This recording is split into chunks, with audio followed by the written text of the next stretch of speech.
sur votre tapis.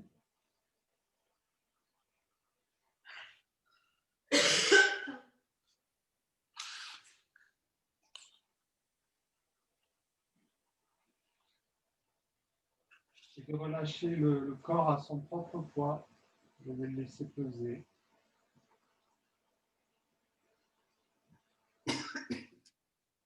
Gardez une respiration tout à fait libre.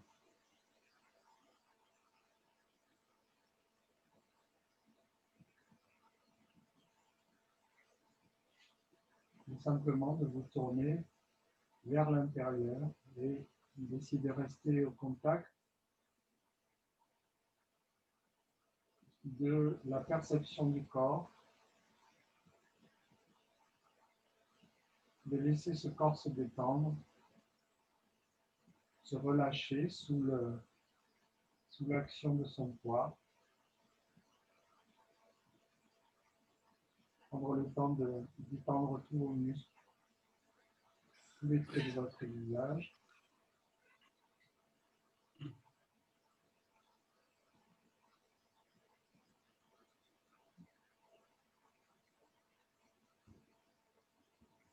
De laisser peu à peu s'éloigner toutes les pensées qui n'ont pas un lien direct avec cette séance de yoga,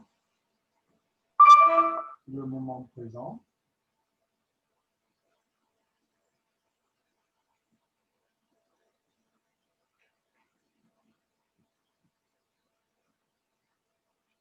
Et de commencer à installer la respiration avec Ujjayi.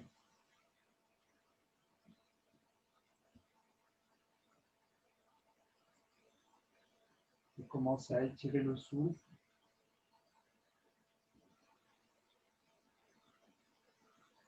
En cultivant l'attention au souffle, en entretenant la connexion avec la respiration permanente.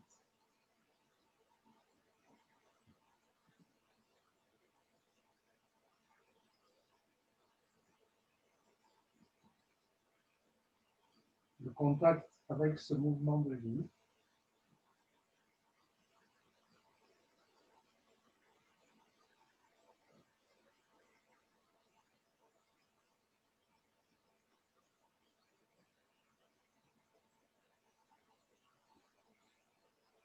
Approfondir l'inspire au gré des cycles et allonger l'expire.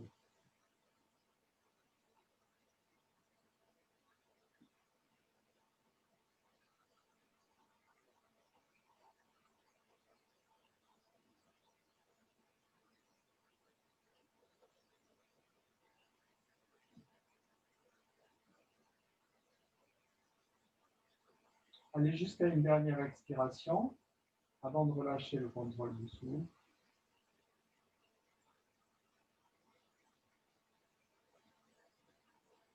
Et revenir à une respiration spontanée. Mais gardez votre présence à vous-même.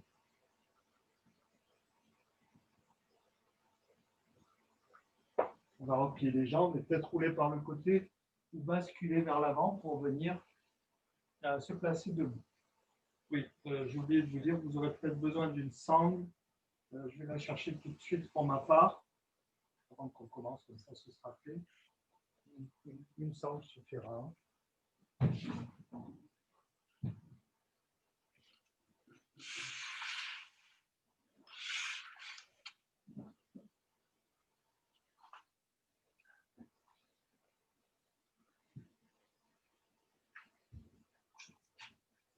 Alors, on va prendre la première posture qu'on va faire de manière dynamique.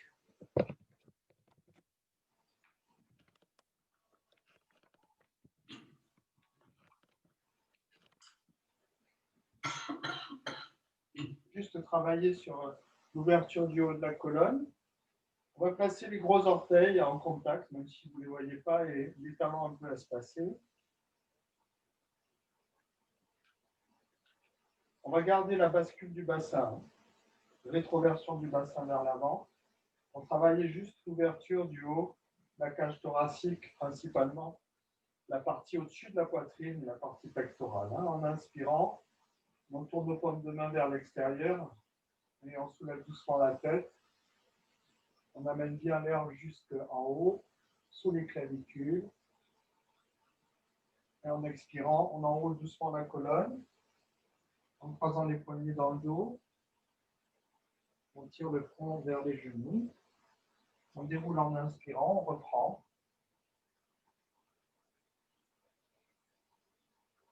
On travaille bien sûr avec Ujjayi.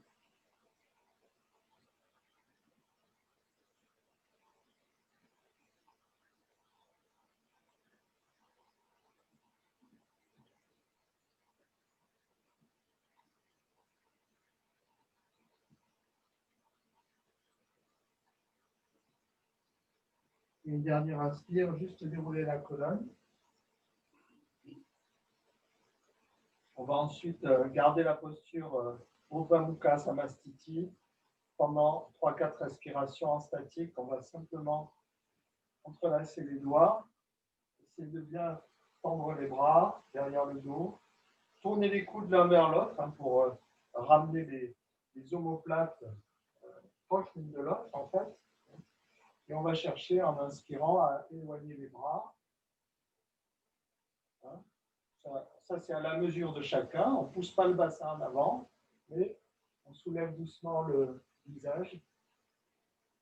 Et on défrase bien le haut des poumons en inspirant dans cette posture.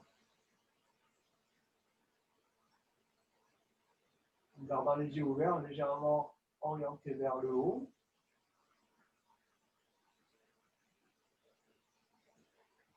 On laisse les omoplates se rapprocher quand on expire. On laisse le haut de la poitrine bien se défroisser quand on inspire.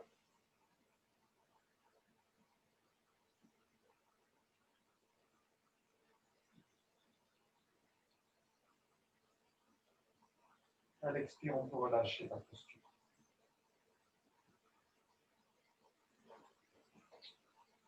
On va maintenant alterner entre Virabhadrasana 1, la première version du guerrier, et Parshva-Uttanasana, la flexion asymétrique, classique, grand classique. Ça, c'est bon pour le bassin, les hanches, et retrouver une certaine asymétrie du bassin, le rachis lombaire aussi. L'articulation sacro-iliaque, bon, c'est une pratique assez complète pour le bassin, mais aussi ça prépare les jambes, bien sûr. Donc, on part les pieds joints, on ouvre le pied droit à 45, on fait un bon pas en avant avec le pied gauche, les épaules bien tournées de face, la jambe arrière bien tendue. À l'inspire, on va monter dans Virabhadrasana.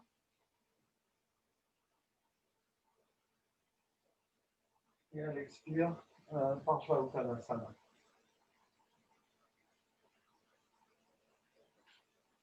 À l'inspire, on revient, Virabhadrasana. Et on quitte à l'expire. Encore 2 fois. Évidemment, en suivant bien votre souffle. En restant connecté à la respiration, en associant très étroitement le mouvement à la respiration.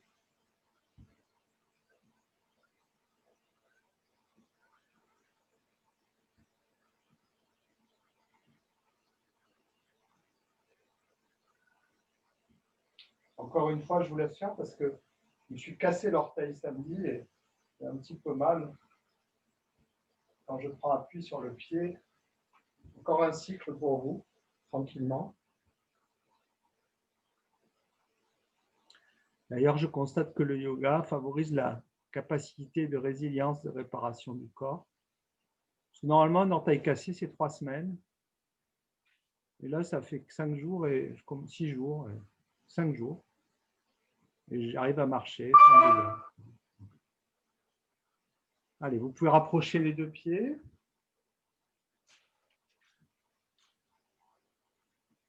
Fermez les yeux et on garde quelques secondes de présence au corps, en observant toutes les réactions.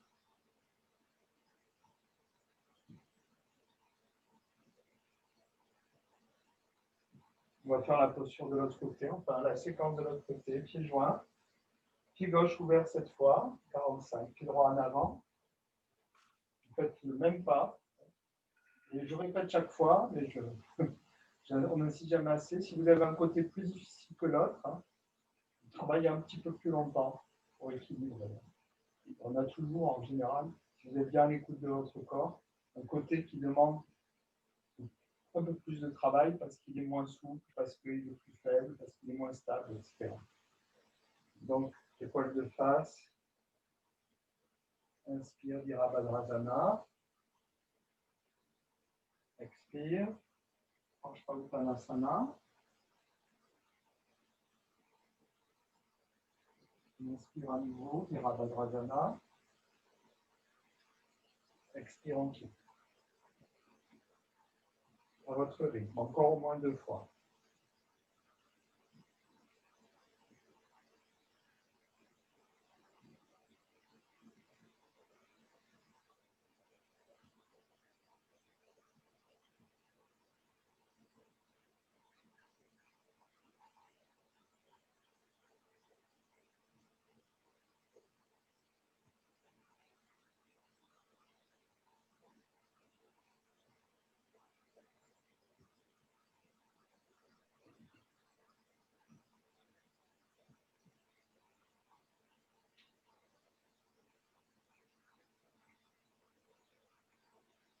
Vous avez terminé. Rapprochez les 2 pieds à nouveau.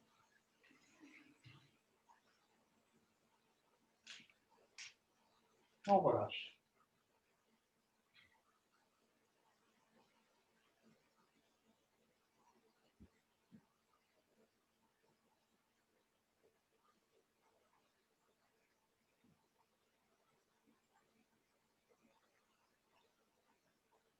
Trikonasana 1 maintenant. Flexion latérale, triangle latéral. On écarte les pieds parallèles. Donc là, d'un côté, il y a étirement. Et de l'autre côté, il y a compression, évidemment. On commence déjà à travailler sur les surrénales. On comprime la surrénale gauche quand on s'incline à gauche et la droite quand on s'incline à droite.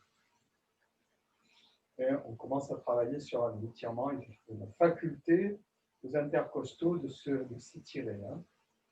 Important pour la capacité respiratoire, d'avoir une respiration complète. Donc, augmenter sa capacité respiratoire, c'est en quelque sorte comme si on mettait un carburateur plus gros sur un moteur. Ce ne veut pas dire qu'il faille faire monter le moteur en sur-régime. C'est au contraire pour qu'à bas régime, il force moins. Allez, en inspirant, on aplatit la zone dorsale. En expirant, on va vers la gauche.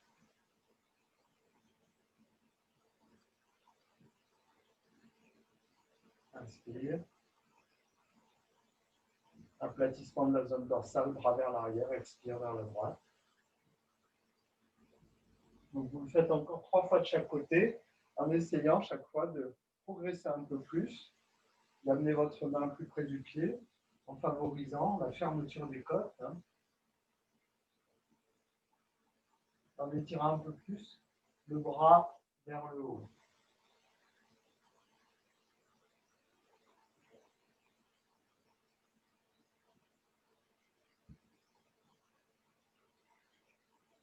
Ne relâchez pas la tête dans la posture. Vous la tournez simplement, plutôt à la fin de la flexion.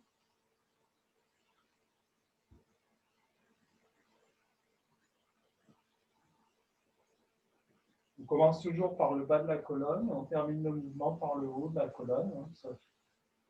Et quand on reprend la posture normale, c'est l'inverse. On commence par le haut, on finit par le bas. Allez, encore une fois.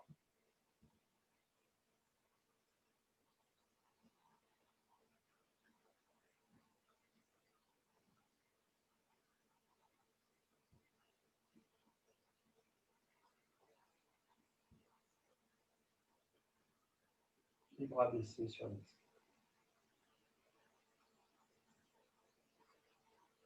On va prendre maintenant une posture d'extension latérale. me souviens plus du nom de la posture. Je suis désolé. Il y en a tellement. Je ne m'en rappelle plus. C'est pas grave. Alors, on va commencer par passer la jambe droite derrière la jambe gauche. Comme ceci. Mais essayez de garder les pieds parallèles quand même. Par le bord externe, toujours. Hein, pieds parallèles par le bord externe. Et le genou droit qui rentre dans l'arrière du genou gauche, si vous voulez. Voilà. Les deux genoux sont bien alignés. On garde quand même les épaules de face dans la mesure du possible.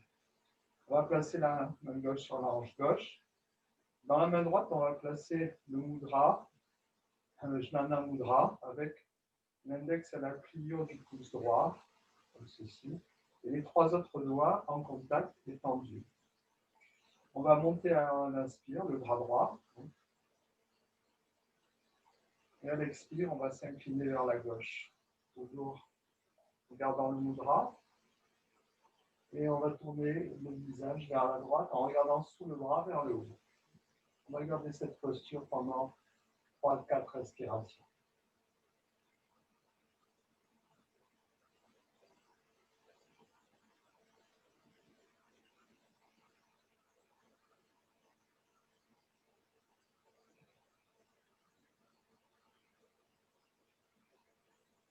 Évidemment, en favorisant l'écartement des côtes à droite quand on inspire et le rapprochement des côtes à gauche quand on expire.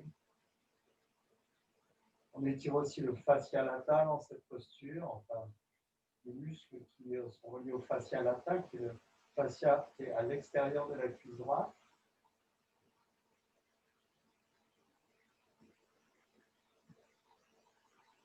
Et à l'inspire, on peut quitter la posture en se redressant, expire. On ramène le bras et on croise les jambes. Et on observe quelques instants les réactions du corps.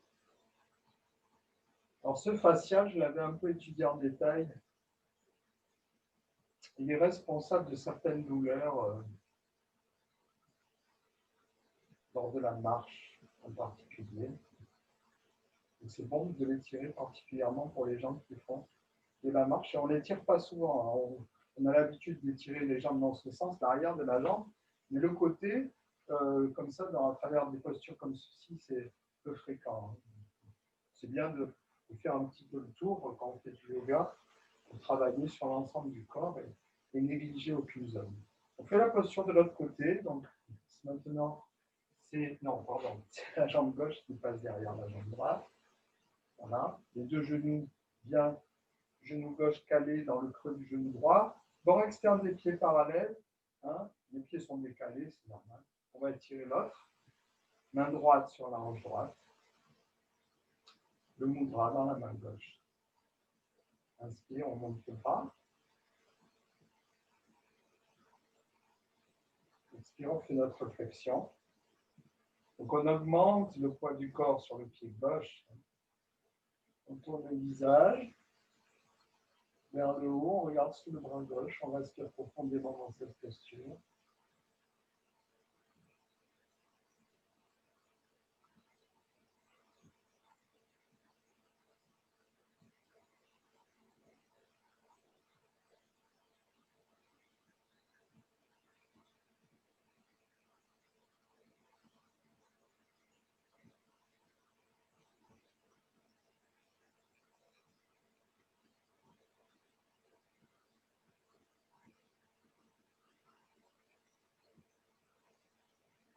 Et vous pouvez la quitter à l'expire.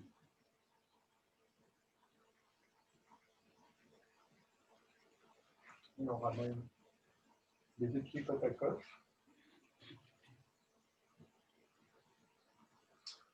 On va pouvoir maintenant s'allonger sur le dos et on va un petit peu travailler les psoas et l'étirement du rachis lombaire.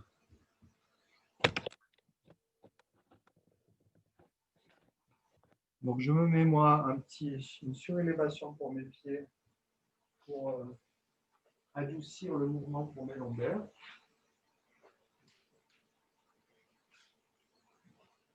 Vous pouvez en faire autant. Et si les longueurs ne sont pas sensibles, hein, voilà. Donc, on part simplement allongé, les bras en arrière de la tête.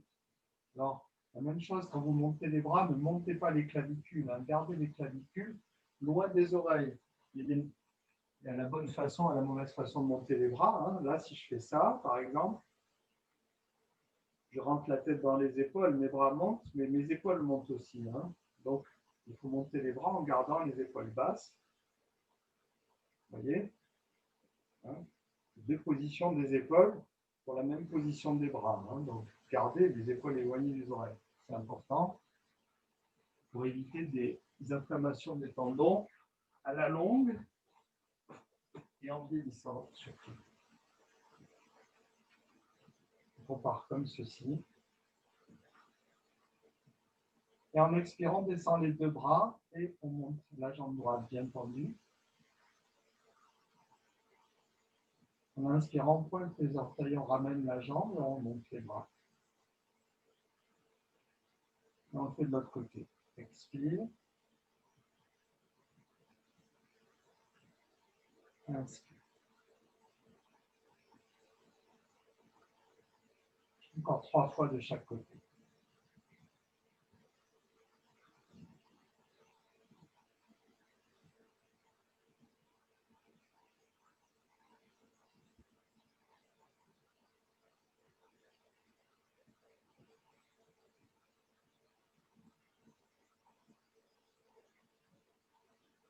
Profitez que le mouvement soit simple pour garder les yeux fermés et vivre cette séquence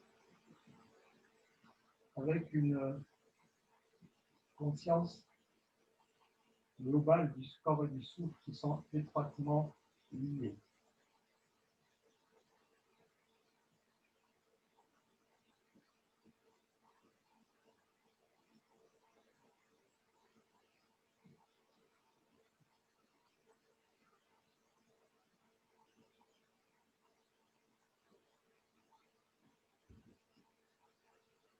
On termine avec la jambe gauche.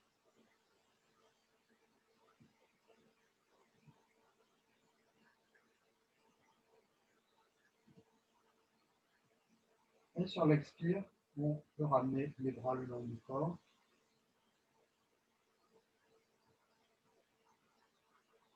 Et relâcher. À nouveau, retrouver la détente. Relâcher l'abdomen, relâcher les psoas, détendre en profondeur l'abdomen, les muscles profonds.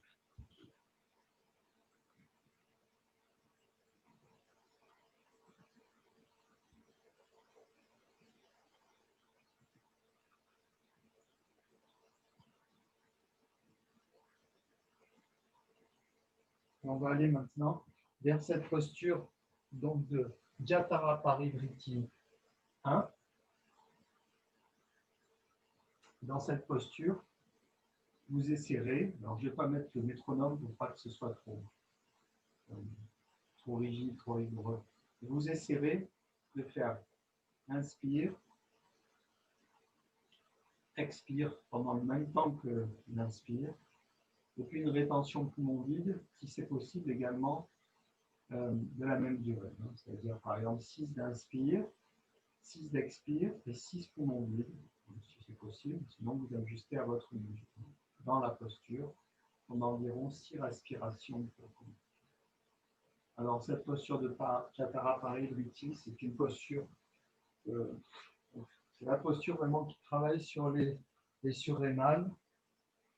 On part allongé, pas que celle-là, hein, mais celle-là c'est la plus facile.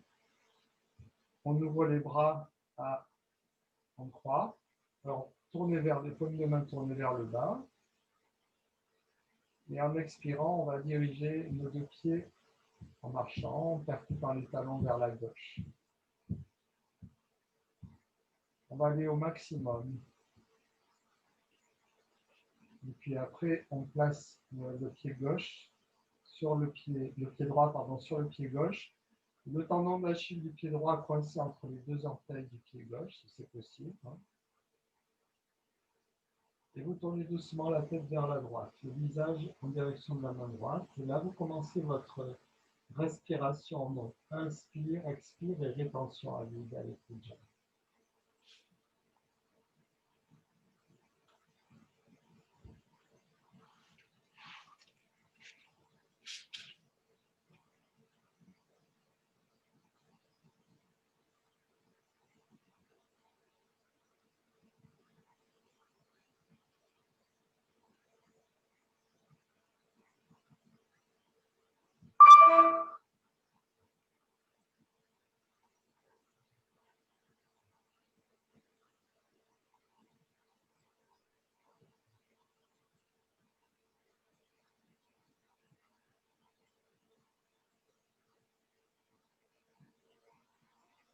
Donc, essayez dans la mesure du possible d'équilibrer les trois durées. Inspire, expire, rétention à vide.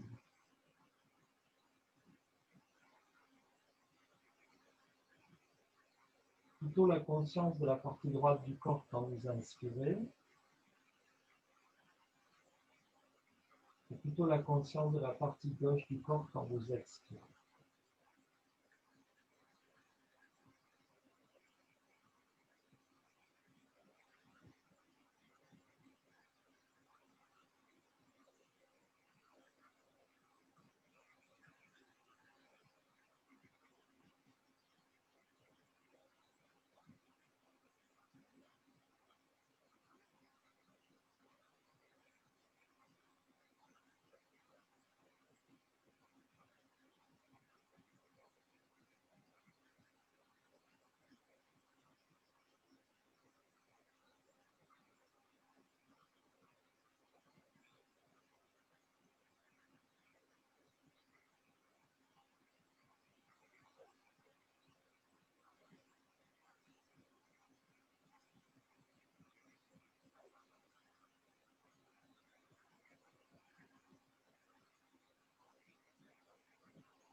Après une dernière expiration, vous pourrez ramener les jambes dans l'axe en marchant sur les talons. Pour en profiter pour percuter les talons, pour faire vibrer le squelette.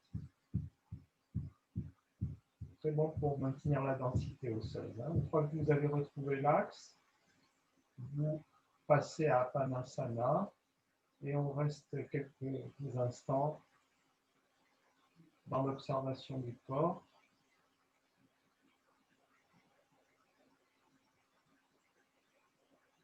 On observe l'effet, les traces de la posture.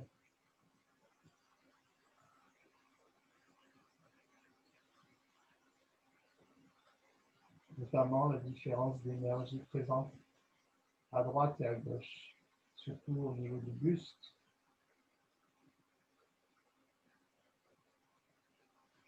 Peut-être aussi dans la totalité de la partie droite du corps. L'essentiel, c'est d'être présent aux sensations. On va se préparer pour prendre la posture de l'autre côté. Donc, jambes allongées, bras en croix, paume de main tournée vers le sol. On inspire. C'est en déplaçant, en expirant, pardon, qu'on déplace nos deux pieds vers la droite, sans bouger le bassin. Quand on arrive à destination, on place le pied gauche sur le pied droit. Et on tourne le visage vers la gauche. Et on reprend notre allongement du souffle avec Ujjayi et avec notre rétention du souffle poumon vide.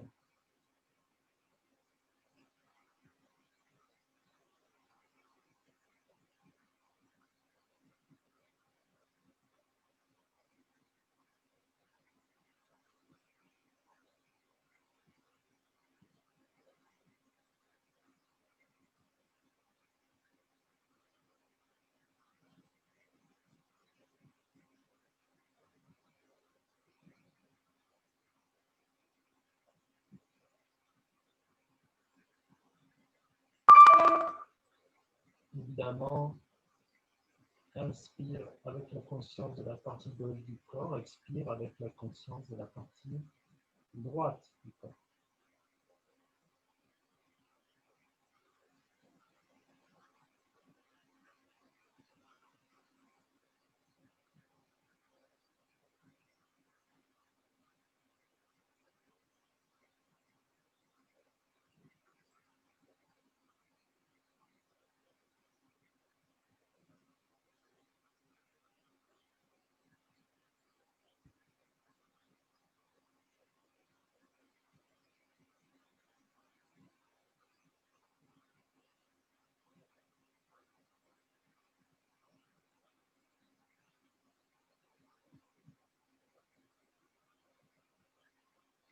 Après votre dernière expiration, environ 6 longues respirations. Sur l'inspire, vous ramenez le corps dans l'axe. Et à nouveau, Panasana. Pour observer la différence de vécu dans les deux moitiés, gauche et droite, de votre corps.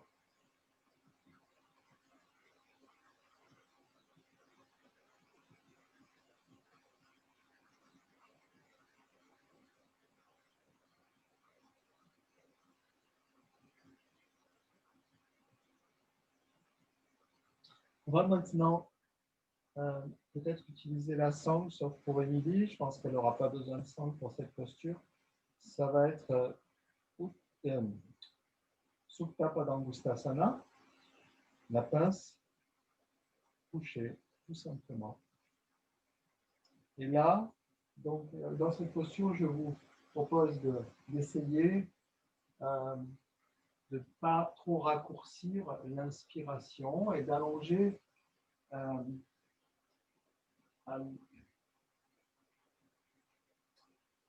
volonté l'expiration. Je vais prendre le métronome pour cet exercice. Essayez d'avoir une inspiration de au moins 5 secondes, minimum 5 secondes. Je vais prendre le métronome.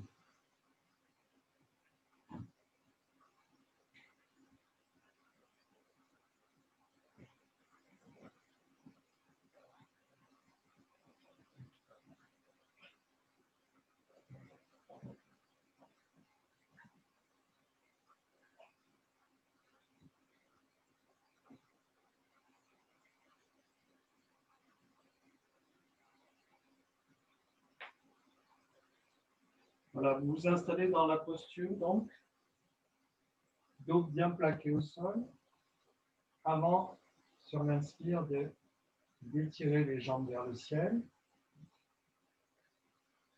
plus loin vers vous si vous êtes assez souple. En tout cas, il faut garder le bassin en contact avec le sol. Il ne s'agit pas de décoller le bassin, il faut garder le dos plat sur cette posture. On étire bien l'arrière des jambes, on garde toujours les épaules loin des oreilles. Et là, vous cherchez à inspirer au moins en 5 à 6 secondes.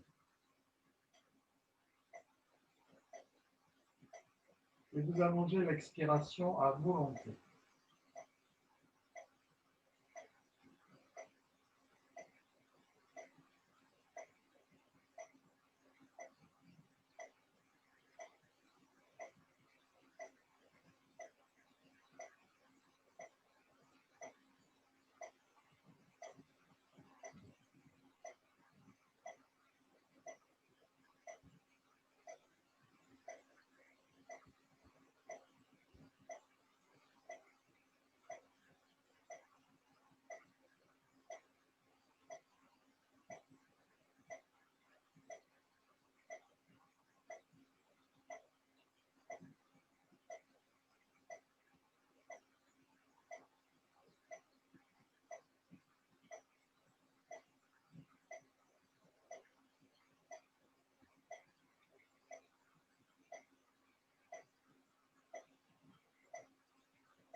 Encore un cycle.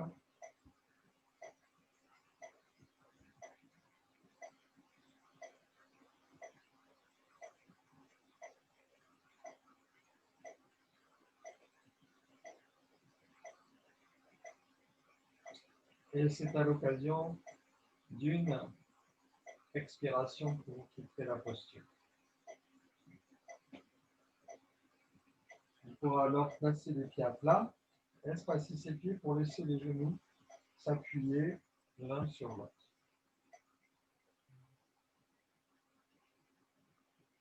Et laisser toute l'étirement, la détente, l'énergie amenée à l'arrière du corps se diffuser dans l'ensemble du corps.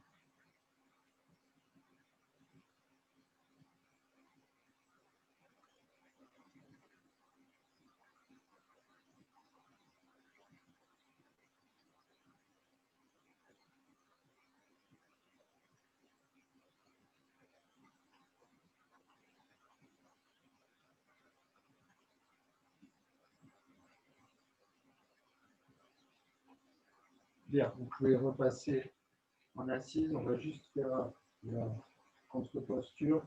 Je vous propose la table à 4 pieds. Si vous avez mal aux épaules, vous faites la table à 2 pieds.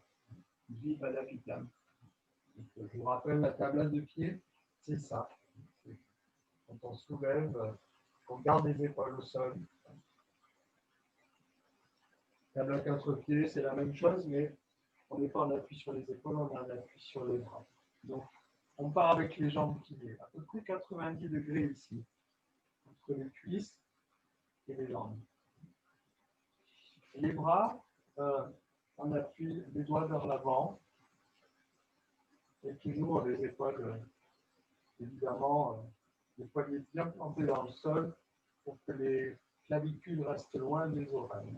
On va faire le mouvement 6 fois. En inspirant, on soulève d'abord le bassin, et après on relâche la tête. En expirant, on ramène les deux en même temps. Encore 5 fois. Inspire.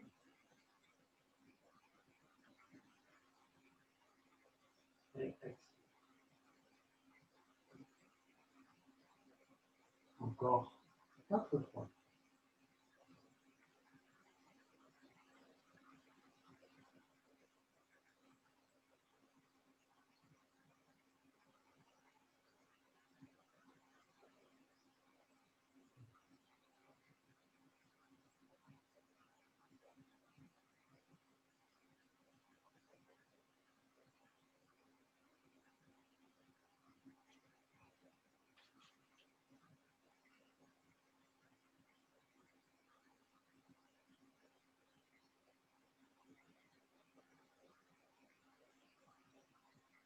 Une dernière fois.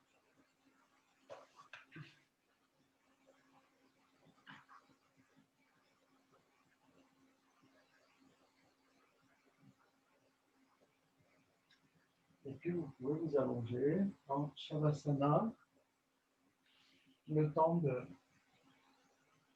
retrouver un état de repos.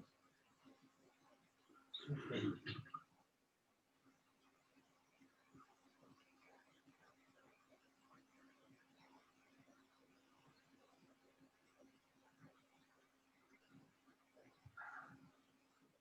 Si vous sentez des tensions dans la nuque, vous pouvez rouler doucement la tête à gauche et à droite pour les libérer, en gardant les épaules basses. On reste, même si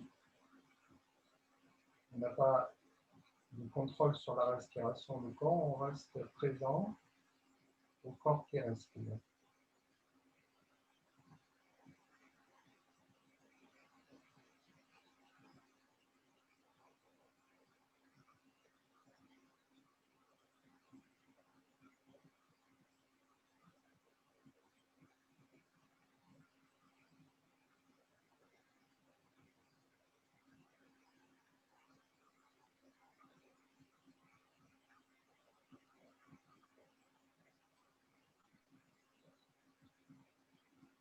On peut peut-être observer notre tendance de l'esprit à vagabonder, à être actif, à imaginer, à se remémorer ou à suivre des pensées.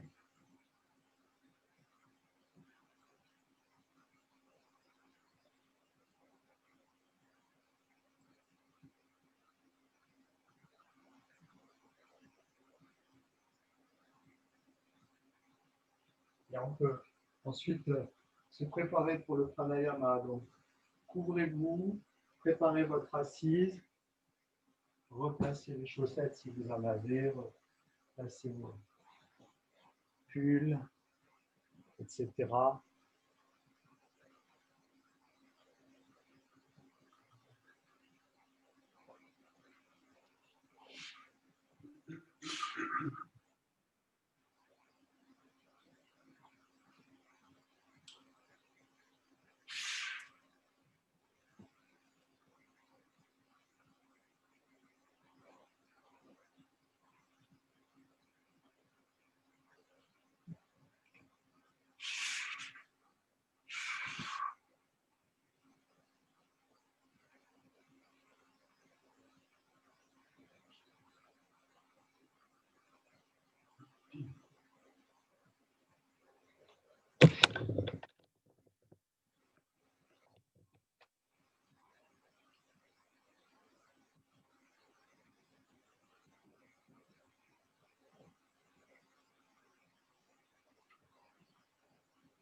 Vous prenez le temps d'avoir une posture,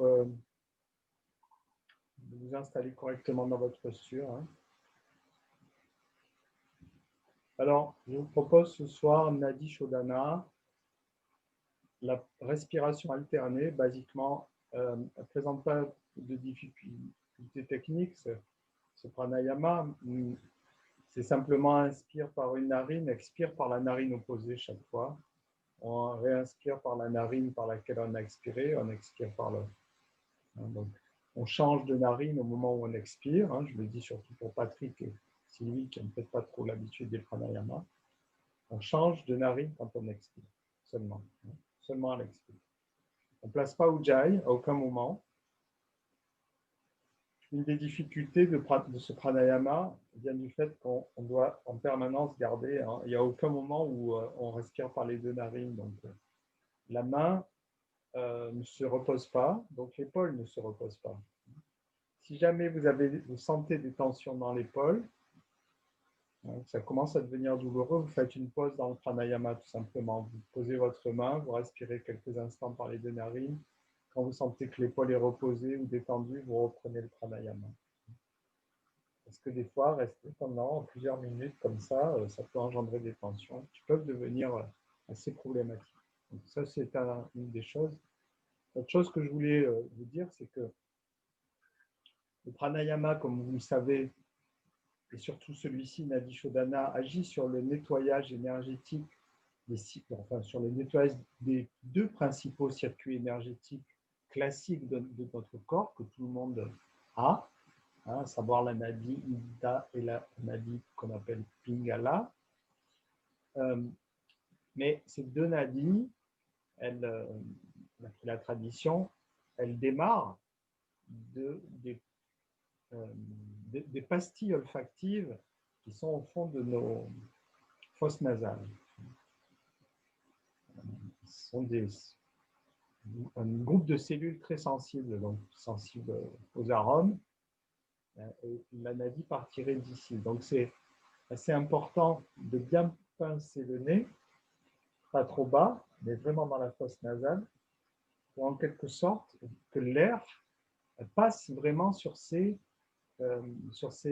pastilles olfactives. Hein. Et on sent bien qu'à l'inspire, c'est très sec et presque ça brûle. C'est froid et sec, et à l'expire, c'est plus chaud et humide. Hein. C'est cette action froid et sec, chaud et humide qui va agir sur le plan mécanique, mais qui va avoir une incidence sur le plan énergétique.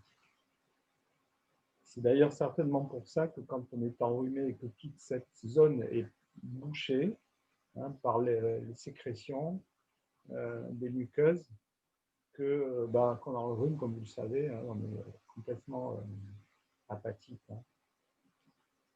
D'où l'importance de se laver le nez avec un lota, par exemple, le matin, à l'eau salée. Ça participe évidemment pas seulement d'une bonne hygiène physique du nez, mais d'une bonne circulation énergétique en général. Voilà. Les yogis le savent. Voilà, on va donc s'installer, redresser la colonne, relâcher les épaules, fermer les yeux. On place le mudra dans notre main et on ne place pas Ujjayi. Donc, ce que je ne vous ai pas dit, c'est que j'aimerais ce soir qu'on observe une petite rétention après l'expire, quand les poumons sont vides, pas très longues. Vous pouvez observer la rétention en bouchant les deux narines. Si ça pose des problèmes au niveau psychique d'avoir les narines bouchées, vous retenez simplement le souffle. Donc, je vous guide pour les deux premiers cycles. Hein. On inspire par la narine gauche.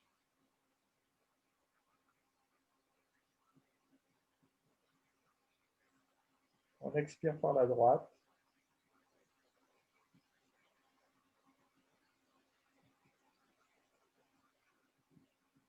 Et on retient le souffle. On inspire par la droite.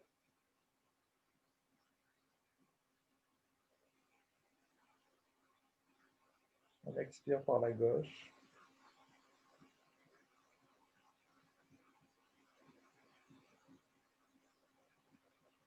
Et on retient le souffle. On inspire par la gauche. Vous continuez.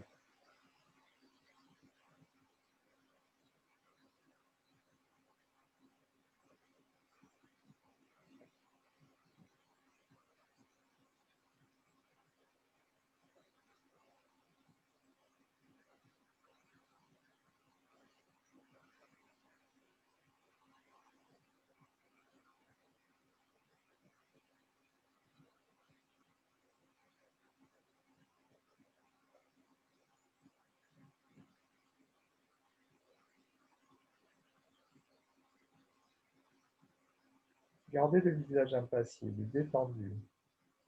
Les pensées comme en suspens aussi.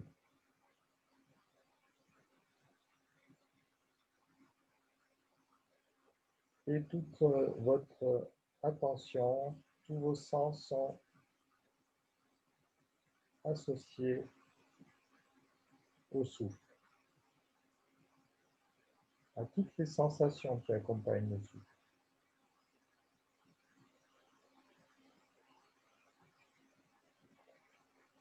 Restez au contact sensoriel de ce mouvement de vie qui nous traverse.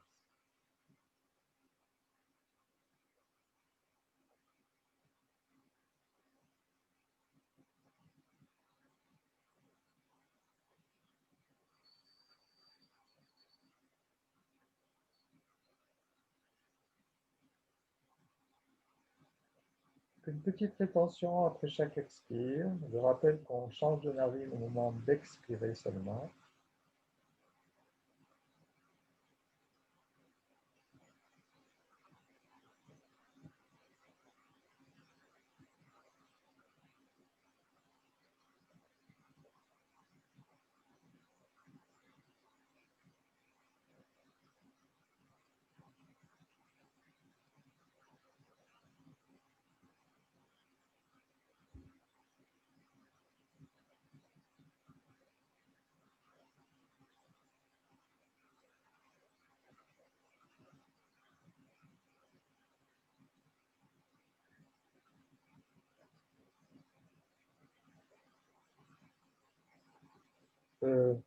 Permettez pas à votre posture de s'affaisser, votre colonne. Gardez votre visage très relâché, impassible. Léger Jaladharabandha, donc menton près de la fourchette claviculaire pour que la nuque reste allongée.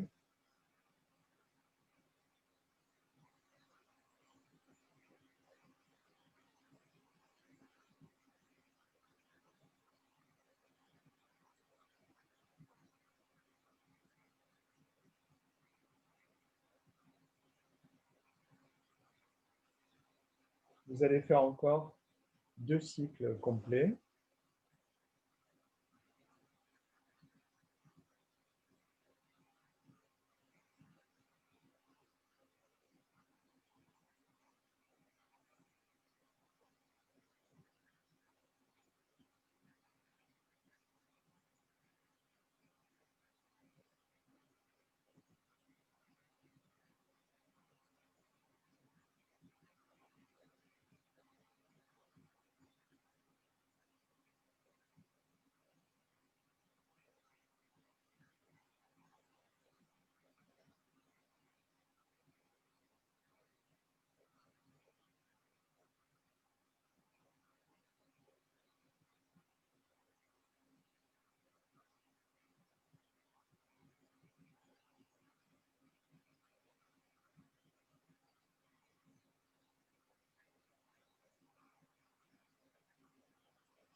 On termine normalement par une expire par la narine gauche.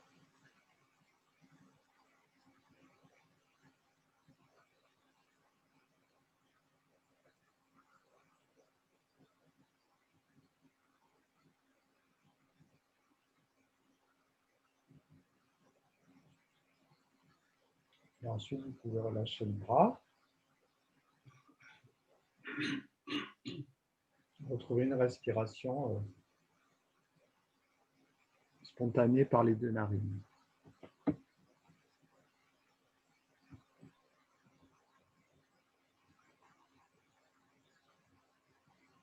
Alors voilà, la préparation physique, c'est pour la posture du pranayama. Le pranayama, c'est pour avoir un corps énergétique, une circulation de l'énergie harmonieuse. de manière à favoriser la stabilité de notre esprit. Tout le yoga, c'est aussi un travail de nettoyage de nos pensées parasitaires. La méditation, c'est rester avec l'esprit dans une posture particulière. Comme le pranayama, les asanas, c'est rester dans une posture physique particulière, mais cette posture doit être confortable, sans tension. Comme l'esprit, quand il est dans la méditation, il doit rester stable sans tension. On ne peut pas immobiliser l'esprit par la force, parce que ça va être une lutte. Si l'esprit se met à lutter et tendu contre lui-même, il ne va pas pouvoir être évidemment ouvert à de nouvelles perceptions, on va dire, de nouvelles expériences. Il va être juste dans l'attention. C'est pas ça la méditation. Et donc, le pranayama est nécessaire pour apaiser l'activité énergétique, en général l'harmoniser. Je vous propose aujourd'hui, il y a des tas de sortes de méditation, on peut méditer sur plein de choses. Le tout, c'est qu'on habitue notre esprit à rester dans une posture. C'est ça qui va à la fois fortifier, le rendre plus fort, le rendre plus souple et plus stable.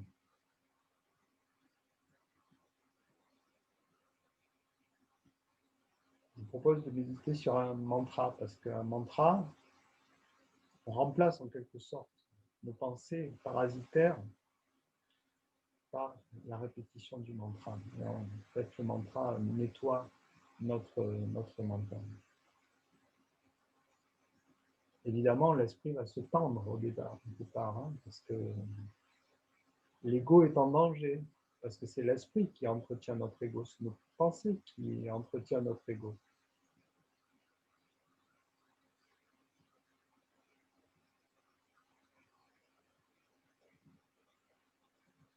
Qui essaye de nous convaincre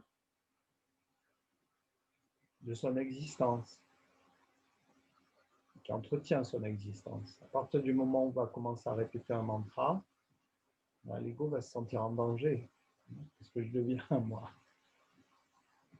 Et là, l'esprit peut commencer à se tendre. Voilà. Et on peut commencer à se questionner sur qu'est-ce qu'on fait. On répète une phrase. Et c'est là qu'il faut juste continuer et faire confiance à la pratique. Pas trop se poser de questions et voir le résultat ensuite de la pratique. Donc le mantra que je vous propose aujourd'hui, je vais vous le dire un peu plus près du micro. On le prononce Om, Anna, comme le prénom Anna, Purnaya Namaha. Om, Anna, Purnaya Namaha. Et en même temps que la répétition de ce mantra, je vous propose de visualiser en vous le fait de rester calme et léger. C'est ce que inspire ce mantra, le calme et la légèreté intérieure, quels que soient l'état, on va dire, le type d'expérience que l'on fait et la perception du monde extérieur. Donc, prenez votre posture méditative, colonne droite, épaules relâchées, menton dans la gorge, fermez vos yeux.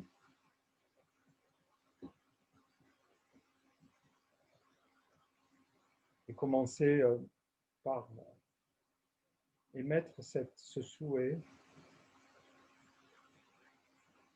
cette intention profonde. Je reste calme et léger.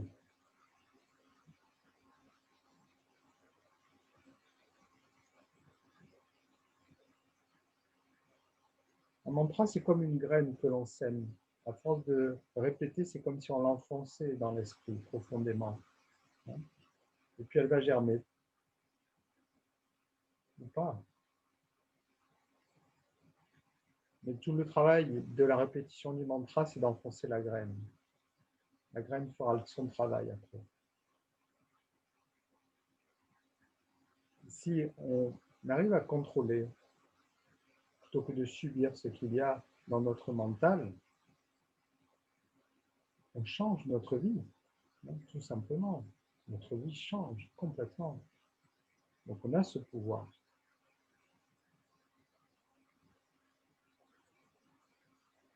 Je reste calme et léger.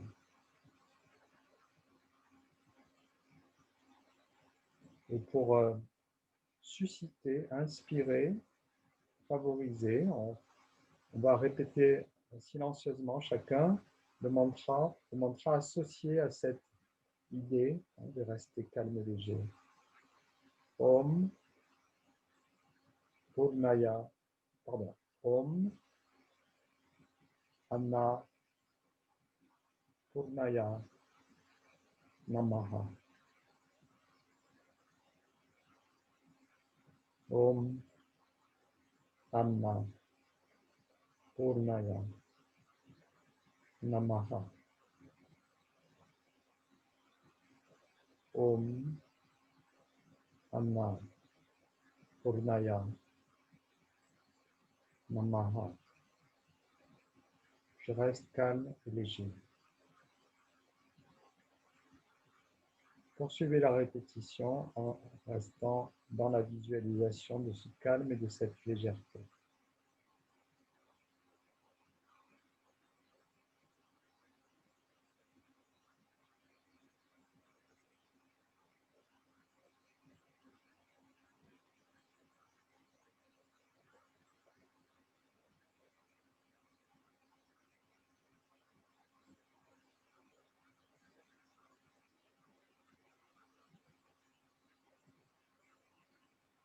Comme dans la posture, où après un certain temps, les tensions se relâchent grâce à la respiration.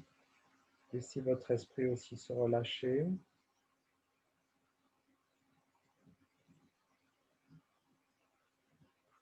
Et être sensible à la vibration du mantra.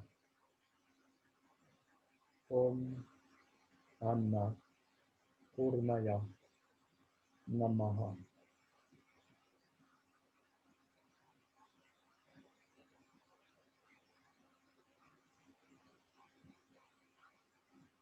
Je reste calme, je ne laisse pas le monde extérieur m'affoler, m'agiter. Je reste léger, je ne laisse aucune pensée devenir pesante, peser sur moi. Om Anna Purnaya Namaha.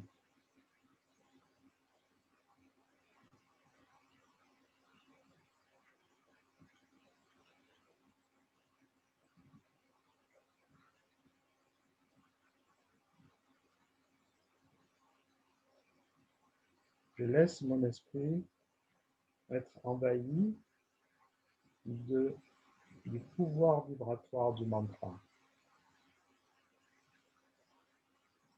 La vibration est l'outil le plus subtil et le plus profond pour la philosophie du yoga. D'ailleurs, on dit la musique adoucit les mœurs.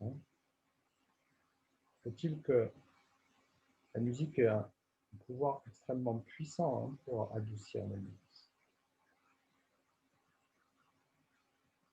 Om Anna Purnaya Namaha. Écoutez la musique de ce mantra, calmez et allégez le monde intérieur. Om Anna Purnaya Namaha.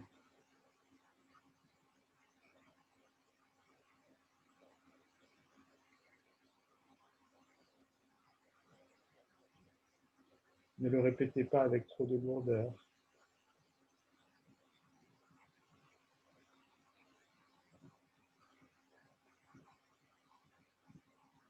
Om Anna Purnaya Namaha.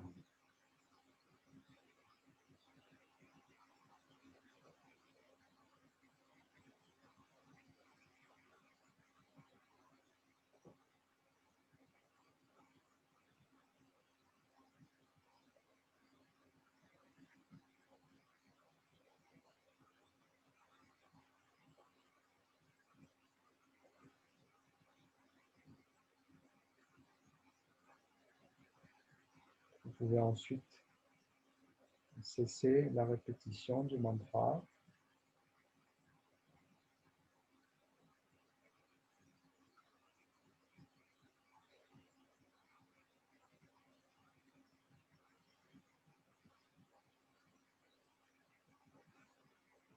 Appréciez peut-être à l'intérieur une sensation de plus grand espace, de clarté.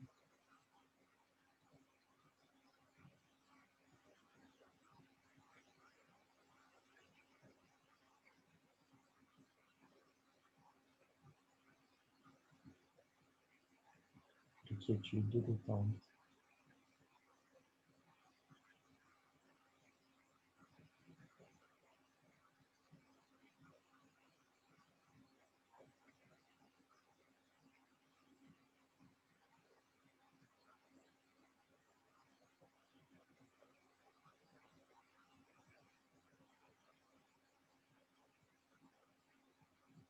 Peut-être une expérience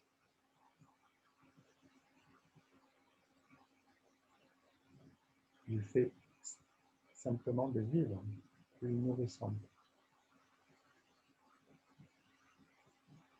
plus grande, plus importante.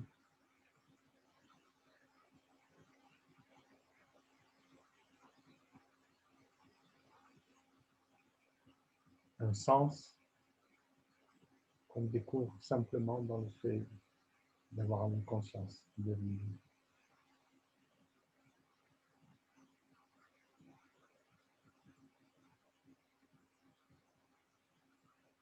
Voilà, je vous invite à revenir doucement vers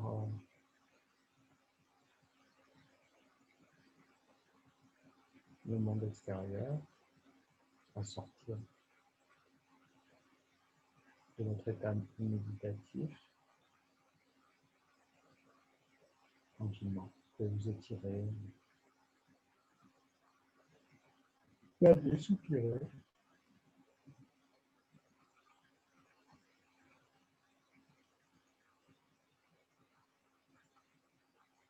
Bien, très heureux d'avoir pratiqué avec vous encore ce soir. Il y aura une séance demain soir encore. Et puis après, je m'arrête pendant 15 jours. Donc, normalement, début janvier, puisque les salles n'ouvriront pas visiblement et que pratique du yoga sous prescription médicale, voilà, on peut faire du sport sous prescription médicale, mais pas du yoga. Je ne sais pas pourquoi, mais c'est comme ça.